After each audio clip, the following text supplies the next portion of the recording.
గురూజీ 72 గంటల్లోనే ఫోన్లోని అద్భుతమైన జ్యోతిష్య పరిష్కారం చూపిస్తారు. నమ్మండి, నమ్మకపోండి, ఇది నిజం. శ్మశాన కాళి రుద్ర చౌడీదేవి ఆరాధకులు నంబర్ 1 వశీకరణ స్పెషలిస్ట్ గురూజీ. మనిషి పుట్టుక నుండి చనిపోయే వరకు వచ్చే అన్ని క్లిష్టమైన సమస్యలకు పరిష్కారం ఇక్కడ లభిస్తుంది. విద్య, ఉద్యోగం, వ్యవహారం, స్త్రీ ప్రేమ, పెళ్లి, సంతానం, స్త్రీ పురుష వశీకరణం, భూవశం, భార్యాభర్తల కలహాలు, కోర్టు సమస్యలు, విడాకుల సమస్యలు, చేతబడి, అప్పుల బాధ, ఇంకా మీకు ఎలాంటి సమస్యలు ఉన్నా 72 గంటల్లోనే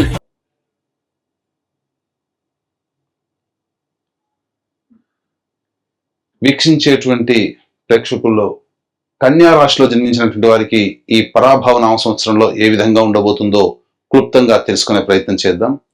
కన్యా రాశి వారికి సంవత్సరం ఆదాయం 8, వ్యయం 11, రాజ్యపూజ్యం 3, అవమానం 3.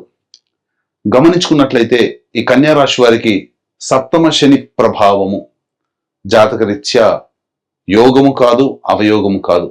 కాకపోతే అనుకున్నటువంటి ప్రతి పని కూడాను ఆలస్యంగా పూర్తి చేయాలనేటువంటి పరిస్థితులు ఎదురవుతాయి. అంతేకాకుండా ఇక్కడ ప్రధానంగా పోస్ట్పోన్మెంట్ ఆఫ్ వర్క్ అనేటువంటిది ఎక్కువగా ఉంటుంది. కాబట్టి ఏ పని ఏ రోజుకు ఆ రోజు కనుక ముగించుకునే ప్రయత్నం కనుక చేసుకున్నట్లయితే ఈ శని ఈ కన్యా రాశి వారికి యోగప్రదుడుగానే మారుతాడు. ఇక తదనంతరం ఈ కన్యా రాశి వారికి షష్టమ రాహు డిసెంబర్ 5వ తారీఖు వరకు ఉన్నటువంటి కారణం చేత ప్రతి పనులలో కూడాను పోటీతత్వంతో ముందడుగు వేస్తూ అన్నిట్లో కార్య విజయాన్ని సాధించుకునే విధంగా మీ యొక్క ప్రణాళిక ఉంటుంది అని చెప్పొచ్చు. తద్వారా అన్ని విధాలుగా ఈ రాహువు అన్ని విధాలుగా శత్రుంజయత్వాన్ని, కార్య అనుకూలతని కలగజేస్తాడు. ఇక 12వ ఇంట కేతు యొక్క ప్రభావం రాహుకి వ్యతిరేకంగా ఫలితాలు ఇచ్చేటువంటి స్థితి అనేటువంటిది ఉంటుంది. కాబట్టి రాహు ఎంత సమర్థవంతంగా మీ యొక్క ప్లాన్ ని మీ తెలివితేటలతో మీరు అమలు పరుచుకోవాలనుకుంటారో ఈ కేతు ఇక్కడ వ్యయ స్థానంలో స్థితి పొంది ఉండి ఆ యొక్క అమలుకు వచ్చేటువంటి ఇంప్లిమెంటేషన్ అయ్యేటువంటి పనులలో ఆటంకాలు తరచూ కలగజేస్తుంటాడు. కాబట్టి ఈ కేతు యొక్క అనుగ్రహాన్ని పొందితే చాలు ఈ యొక్క కన్యా రాశిలో జన్మించినటువంటి వారికి ఈ సంవత్సరం అనగా డిసెంబర్ 5వ తారీఖు వరకు సంపూర్ణంగా అనుకూలంగా మారుతాడు.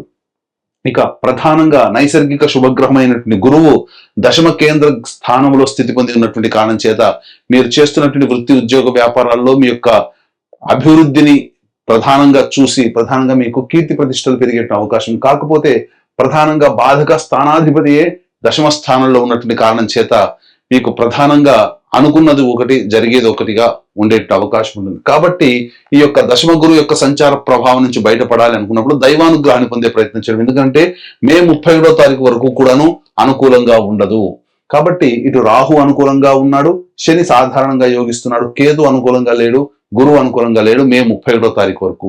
తదనంతరం జూన్ 1వ తారీఖు నుంచి అక్టోబర్ 30వ తారీఖు వరకు కర్కాటక రాశిలో సంచారం చేస్తున్నటువంటి కారణం చేత ఇటు రాహువు ఇటు గురువు ప్రధానంగా అన్ని విధాలుగా యోగాన్ని ఇచ్చేటువంటి పరిస్థితి. కాబట్టి ఈ కన్యా రాశిలో జన్మించినటువంటి వారు ఏదైనా పని సాధించుకోవాలి, కొత్త పనులు మొదలు పెట్టుకోవాలి, అనుకున్న పనులలో ముందడుగు వేయాలి, ఆర్థిక పుష్టి జరగాలి, ధనాభివృద్ధి కావాలి, అన్ని విధాలుగా సహాయ సహకారాలు సమాజం నుంచి, కుటుంబం నుంచి, ఉద్యోగం చేస్తున్నటువంటి తోటి సహాయ ఉద్యోగస్తుల నుంచి పొందాలనుకున్నప్పుడు జూన్ 1వ తారీఖు నుంచి అక్టోబర్ 30వ తారీఖు ఉన్నటువంటి మధ్యకాలం ఈ 5 నెలల కాలంలో మీరు ప్రయత్నాలు ప్రారంభించవచ్చు. ఈ 5 నెలల సమయంలో కొత్త ఉద్యోగాల్లో మీరు చేరవచ్చు, ఉద్యోగంలో వేరే ఉద్యోగానికి మారవచ్చు.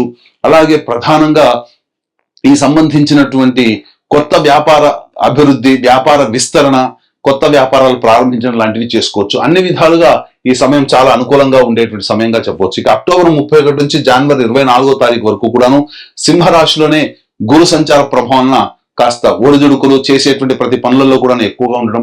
ముఖ్యంగా అక్టోబర్ 31 నుంచి డిసెంబర్ 5వ తారీఖు వరకు కూడా చూసుకున్నట్లయితే మానసికమైనటువంటి ఆందోళన అధికంగా ఉండి అనేక విధాలుగా ఈ సంబంధించినట్టు ఖర్చులు అధికంగా ఉంటాయి. ఇందులో భాగంగా పుణ్యక్షేత్రాల తీర్థయాత్రలు చేయడము, మఠాధిపతులు, పీఠాధిపతుల యొక్క అనుగ్రహాన్ని పొందడం ఈ అక్టోబర్ 31 నుంచి డిసెంబర్ 5వ తారీఖు వరకు ఉన్నటువంటి సమయంలో జరుగుతుంది.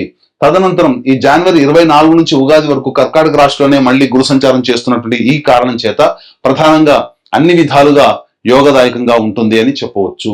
ఇక ఏతావాత చెప్పొచ్చేది ఏమిటంటే ప్రధానంగా ఈ 5 నెలలు మళ్ళీ జనవరి 24 నుంచి ఉగాది 2.5 నెలలు మొత్తం చూసుకున్నట్లయితే ఈ యొక్క సంబంధించినటువంటి కన్యా రాశిలో జన్మించినటువంటి వారికి 7 నెలలు అనుకూలంగా ఉంటుంది, 5 నెలలు అనుకూలంగా ఉండదు.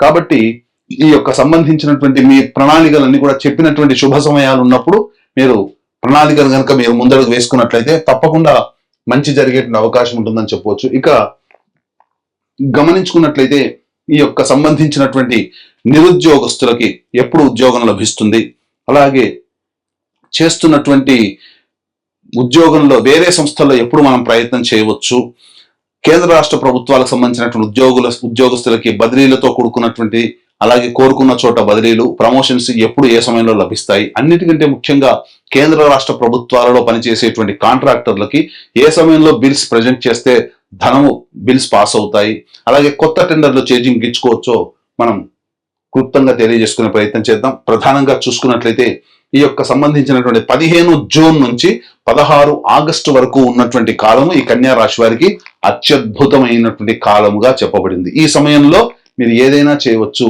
మే 31వ తారీఖు నుంచి అక్టోబర్ 30 వరకు కూడాను ప్రధానంగా ఉన్నటువంటి సమయం ఈ సమయం కాబట్టి, ఈ సమయం కూడా గురువు అనుకూలంగా, రవి సంచారం కూడా అనుకూలంగా ఉన్నటువంటి సమయం కాబట్టి అన్ని విధాలుగా యోగదాయకంగా ఉంటుంది.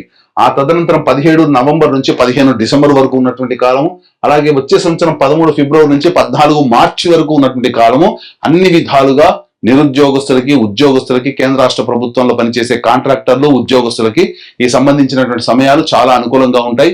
మిగతా సమయంలో బాగుండవా, మిగతా సమయంలో ప్రయత్నం చేయకూడదు అంటే గ్రహాలు అనుకూలంగా లేని సందర్భంగా ఉన్నప్పుడు ప్రయత్నం చేసినా మీ యొక్క దైవానుగ్రహం పూర్వపుణ్య కర్మ వల్ల వచ్చినప్పటికీ కూడా ఆ ప్రయత్నంలో మీరు అడుగు పెట్టిన తర్వాత అక్కడ కొన్ని కష్ట నష్టాలు భరించాల్సినటువంటి పరిస్థితి కాబట్టి వాటికి సిద్ధంగా ఉంటే మిగతా సమయంలో కూడా మీరు ప్రయత్నం చేయవచ్చు. ఇలా ఈ కన్యా రాశి వారికి చెప్పినటువంటి మంచి చెడు ఎలా అయితే ఏ విధంగా ఉందో 12 రాశిలో జన్మించినటువంటి వాళ్ళకి కూడా వాళ్ళ జీవితంలో మంచి చెడు జరగాలి అంటే నవగ్రహాల యొక్క అనుగ్రహం సంపూర్ణంగా కావాలి. కాబట్టి ఇట్టి నవగ్రహాల యొక్క అనుగ్రహం కోసం మన పీఠం ఆధ్వర్యంలో ఏప్రిల్ 1వ తారీఖు రోజున సంబంధించి చైత్ర పౌర్ణమి మరియు అత్యంత శీఘ్ర ఫలితాన్ని ఇచ్చేటువంటి హస్త నక్షత్రం ఉన్నటువంటి రోజున జాతకరీత్యా అన్ని రకాల దోషాల నివారణకి సంబంధించి సర్వదోష నివారణ పూజలు హోమాలలో భాగంగా ఏప్రిల్ 1వ తారీఖు సాయంకాలం 6 గంటలకి నవగ్రహ పాశుపత హోమము, అలాగే ఆరోగ్యం కోసం మృత్యుంజయ హోమము, సర్వకార్య జయసిద్ధికి సుదర్శన రుద్ర హోమాలతో పాటుగా ఉద్యోగ, వ్యాపార, ఆర్థిక అభివృద్ధి, దాంపత్య, వివాహ ప్రాప్తి కోసమే లక్ష్మీ మూలమంత్ర సంపుటిత లక్ష్మీ సూక్త హోమాన్ని జరిపించి శక్తిపాతము చేసినటువంటి కరంగలి మాల ఇవ్వడం జరుగుతుంది. అవకాశం ఉన్నటువంటి వాళ్ళు ఈ యొక్క కార్యక్రమంలో ఏప్రిల్ 1వ తారీఖు రోజున మధ్యాహ్నం 3 గంటల లోపల నమోదు చేసుకునే ప్రయత్నం చేయండి. ఇక గమనించుకున్నట్లయితే ఈ యొక్క కన్యా రాశిలో జన్మించినటువంటి వారికి కుజ సంచారం అనగా 2 ఏప్రిల్ నుంచి 10 మే వరకు ఉన్నటువంటి కాలము ప్రధానంగా ఈ సంబంధించినటువంటి చేస్తున్నటువంటి వృత్తి, ఉద్యోగ, వ్యాపారాల్లో అడ్డంకులు, ఆకస్మికమైనటువంటి ఇబ్బందులు అనేటువంటి కలుగుతాయి. అలాగే ధనపరంగా నష్టం కూడా ఉంటుంది. మీ యొక్క తోటి వ్యాపారస్తులతో లేకపోతే జీవిత భాగస్వామి, వ్యాపార భాగస్వాములతో ఎవరితో కలిసి పని చేస్తుంటారో వాళ్ళతో కాస్త వాగ్వివాదాలు వచ్చే అవకాశం ఉంటుంది. 11 మే నుంచి 19 జూన్ వరకు ఉన్నటువంటి సమయం కూడా అనుకూలంగా లేదు. ఇటు గురువు అనుకూలంగా లేడు, అలాగే శని కూడా అనుకూలంగా లేకపోవడం, కుజుడు కూడాను అష్టమ స్థాన స్థితి ప్రభావం చేత ప్రధానంగా ఆరోగ్య సమస్యలు వచ్చే అవకాశము, శస్త్రచికిత్సలు జరిగేటువంటి అవకాశం కూడా గోచరం అవుతుంది. ధన నష్టం కూడా సూచిస్తుందని చెప్పవచ్చు. 20 జూన్ నుంచి 1 ఆగస్టు వరకు ఉన్నటువంటి కాలము ఈ సమయము ప్రధానంగా గమనించుకున్నట్లయితే ఈ సంబంధించినటువంటి మీతో పరిచయస్తులు మిమ్మల్ని మోసం చేసేటువంటి అవకాశము గోచరం అవుతుంది. అలాగే గృహంలో ప్రశాంతత ఉండదు, ఇంట్లో కంటే బయట ఎక్కువగా ఉండాల్సినటువంటి పరిస్థితి, వాహన ప్రమాదాలు చోటు చేసుకునే అవకాశం ఉంటుంది. ముఖ్యంగా ఆస్తి సంబంధమైన విషయాలు చర్చకు వస్తాయి. న్యాయ స్థానానికి వెళ్లాల్సినటువంటి పరిస్థితి ఏర్పడుతుంది. ఉద్యోగస్తులకైతే చేస్తున్నటువంటి ఉద్యోగంలో కాస్త చెయ్యని నేరానికి మీ మీద శిక్ష పడేటువంటి అవకాశం గోచరం అవుతుంది. 1 ఆగస్టు నుంచి 17 సెప్టెంబర్ వరకు ఉన్నటువంటి సమయం ప్రధానంగా మీరు సంతోషంగా ఉంటారు, కానీ గృహంలో ప్రశాంతత ఉండదు. అలాగే సంబంధించినటువంటి సంతాన మూలకంగా కష్టాలు, నష్టాలు అనేటువంటివి ఉంటాయి. మీలో అత్యుత్సాహం ఉండడం, ఎదుటి వారిని చులకనగా చూడడం వల్లనే మీరు ఎక్కువగా కష్ట నష్టాలు కొని తెచ్చుకుంటారని చెప్పవచ్చు. 18 సెప్టెంబర్ నుంచి 11 నవంబర్ మధ్య ఉన్నటువంటి కాలం చాలా అద్భుతమైనటువంటి కాలం. ఈ సమయం కూడా గురువు అనుకూలంగా ఉంటాడు, రాహు అనుకూలంగా ఉంటాడు. కాబట్టి చేస్తున్నటువంటి వృత్తి, ఉద్యోగ, వ్యాపారాల్లో ఏదైతే జూన్ 1వ తారీఖు తర్వాత మీరు మొదలుపెట్టినటువంటి కార్యక్రమాల్లో వాటికి సంబంధించినటువంటిది ఈ 18 సెప్టెంబర్ నుంచి 11 నవంబర్ లోపల అద్భుతమైనటువంటి ప్రగతిని సూచిస్తారు. ఆకస్మికమైనటువంటి ధన ప్రాప్తి, మీకు విశేషమైనటువంటి రాజయోగం కలిగేటువంటి సమయంగా చెప్పవచ్చు. 12 నవంబర్ నుంచి 8 మార్చి వరకు ఉన్నటువంటి కాలము కుజుడు స్తంభించి వ్యయస్థానంలో స్థితి పొంది ఉండడం. ప్రధానంగా గమనించుకున్నట్లయితే సోదరి మనులతో విభేదాలు, అలాగే శక్తికి మించి పని చేయలేకపోవడము, అలాగే సంబంధించినటువంటి న్యాయస్థానము, అలాగే శత్రువులతో ఓడిపోవడము లాంటివి, అనగా మీరు చేస్తున్నటువంటి పనులలో మీరు ఓటమి పాలవ్వడము అనేటువంటివి జరిగే అవకాశం ఉంటాయి. కాబట్టి జాగ్రత్తలు పాటించండి. అలాగే ఈ రాశిలో జన్మించినటువంటి విద్యార్థులకి మే 31వ తారీఖు వరకు అనుకూలంగా ఉండదు. కాబట్టి ఈ యొక్క కన్యా రాశిలో జన్మించినటువంటి విద్యార్థుల తల్లిదండ్రులు తమ పిల్లల పట్ల ఎక్కువగా కేర్ తీసుకొని వాళ్ళని ముందడుగు నడిపించాల్సినటువంటి పరిస్థితి. అలాగే విదేశీయానం, విదేశీ విద్యకు సంబంధించినటువంటి ప్రయత్నాలు ఏవైతే ఉన్నాయో అవన్నీ కూడాను ఈ జూన్ 1వ తారీఖు నుంచి అక్టోబర్ 30వ తారీఖు వరకు ఉన్నటువంటి సమయం, ఆ సమయంలో మీరు విదేశీ విద్యకి మీరు ఖచ్చితంగా వెళతారు. అలాగే విదేశాల్లో ఉన్నటువంటి వాళ్ళకి కూడా ఈ సమయం చాలా అనుకూలము. ప్రధానంగా H1B కాంట్రాక్ట్లు మళ్ళీ పొడిగించబడము, కొత్త కాంట్రాక్ట్స్ రెన్యువల్స్ అవుతూ ఉండడము, కొత్త జాబులు సంపాదిస్తుండడం విదేశాల్లో ఉన్నటువంటి వాళ్ళకి అనుకూలంగా ఉంటుందని చెప్పొచ్చు. ఇక గమనించుకున్నట్లయితే ఈ రాశిలో జన్మించినటువంటి రాజకీయ రంగ ప్రముఖులకి ప్రధానంగా రాహువు, గురువు, శని సంబంధించినటువంటి గ్రహాల యొక్క అనుగ్రహం సంపూర్ణంగా ఉండడం వల్ల పార్టీ పెద్దల యొక్క ఆదరాభిమానాలు అనేటువంటి పొంది తద్వారా మంచి పదవిని పొందేటువంటి అవకాశాలు కూడా గోచరమవుతున్నాయి. ఈ రాశిలో జన్మించినటువంటి నటీ నటులు, అలాగే 24 frames, electronic and printing media, social media రంగంలో పనిచేస్తున్నటువంటి వాళ్ళకి అవకాశాలు చాలా బాగా వస్తాయి. ప్రధానంగా మీ పేరు ప్రతిష్టలు పెరిగే పాత్రలు పోషించడం, తద్వారా భవిష్యత్తులో వీటికి సంబంధించినటువంటి ఫలితము వచ్చే సంవత్సరం జనవరి 24 నుంచి ఉగాది లోపల మీరు పొందుతారు. అవార్డులు సొంతం చేసుకుంటారు. ధనాన్ని కూడాను చక్కగా పెంపొందించుకుంటారు. నూతన నటీనటులకి మంచి అవకాశాలు లభిస్తాయని చెప్పవచ్చు. ఇక ఈ రాశిలో జన్మించినటువంటి రైతులకైతే ఎవరైతే ఉన్నారో వాళ్ళకి మొదటి పంట కంటే రెండవ పంట చాలా అద్భుతంగా మీకు దిగుబడి, రాబడి అనేటువంటిది కలుగుతుంది. కౌలుదారులు మాత్రం సంతోషంగా ఉంటారు. అన్ని రకాల రుణాల నుంచి విముక్తులు అవుతారని చెప్పవచ్చు. ఇక ఈ రాశిలో జన్మించినటువంటి క్రీడా రంగంలో ఉన్నటువంటి వాళ్ళకి మాత్రం అద్భుతమైనటువంటి విజయాలు సొంతం చేసుకుంటారు. మీరు కలలు కన్నటువంటి వాటికి వెళ్ళడానికి, ఎక్కడికైతే వెళ్ళి మీ ప్రదర్శన చెప్పాలి, చూపించాలని అనుకుంటారో వాటికి సంబంధించినటువంటి ప్రోత్సాహకాలు లభించడం, తద్వారా భవిష్యత్తులో అవార్డులు, రివార్డులు సొంతం చేసుకునే అవకాశం, మీ మీద నమ్మకం పెట్టుకున్నటువంటి వాళ్ళకి మంచిగా చక్కగా సమాధానం చెప్తారు. అన్ని విధాలుగా అనుకూలంగా ఉంటుంది క్రీడాకారులకు అని చెప్పవచ్చు. ఇక ప్రధానంగా గమనించుకున్నట్లయితే ఈ రాశిలో జన్మించినటువంటి స్త్రీలకి ప్రధానంగా మీరు అనుకున్న విధంగా మీ యొక్క జీవితం ఉండబోతుంది. గతంలో కంటే కూడా ఈ సంవత్సరం చాలా అద్భుతంగా మీ పట్ల ప్రేమ, ఆదరాభిమానంతో కుటుంబ సభ్యులు ఆదరిస్తారు. కోల్పోయిన చోటే గౌరవ, కీర్తి, మర్యాదలన్నీ కూడా పొందుతారు. అలాగే సమాజంలో మీ మీద సంబంధించి మీరు అభివృద్ధిని చూసి మీ మీద బురద జల్లి మీకు వ్యతిరేకంగా మీకు వెన్నుపోటు పొడిచేటువంటి వ్యక్తులు ఎక్కువగా ఉంటారు. కాబట్టి వాళ్ళ పట్ల ఒకంత ఆలోచనతో, దృక్పథంతో ముందడుగు వేయండి. విలువైన వస్తువులు, ఆభరణాలు కొనుగోలు చేస్తారు. గృహోపకరణాలన్నీ కూడా చక్కగా సమతీర్చుకుంటారు. మీకు వాహన యోగం అనేటువంటిది ఈ యొక్క రాశిలో జన్మించినటువంటి వారికి ఉండబోతుంది. సంతానం కాని మహిళలకి సంతాన ప్రాప్తి అనేటువంటిది ఉండబోతుంది. ఇక గమనించుకున్నట్లయితే ఈ రాశిలో జన్మించినటువంటి స్త్రీ పురుషులకి వివాహము జరిగి చక్కగా దాంపత్య జీవితంలో కొనసాగుతారు. అలాగే అక్టోబర్ 31 నుంచి జనవరి 24 వరకు ఉన్నటువంటి సమయము, ఈ సమయంలో కాస్త మానసిక ఆందోళన ఎక్కువగా స్త్రీ పురుషులకు ఉంటుంది. జూన్ 1వ తారీఖు నుంచి అక్టోబర్ 30 వరకు ఉన్నటువంటి సమయం ఏదైతే ఉంటుందో ఈ సమయంలో సంతానం కోసం ఎదురు చూస్తున్నటువంటి వాళ్ళు చక్కటి శుభవార్త వింటారు అని చెప్పవచ్చు. ఇక గమనించుకున్నట్లయితే చాలా మందికి కళ, సొంత ఇంటి కళ నెరవేర్చుకోవడం.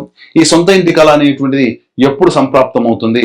ప్రధానంగా మీరు గనక ప్రయత్నం చేస్తే జూన్ 1 నుంచి అక్టోబర్ 30 లేదా వచ్చే సంవత్సరం జనవరి 24 నుంచి ఉగాది లోపల మీకు సొంత ఇంటి కళ నెరవేరబోతుందని చెప్పొచ్చు.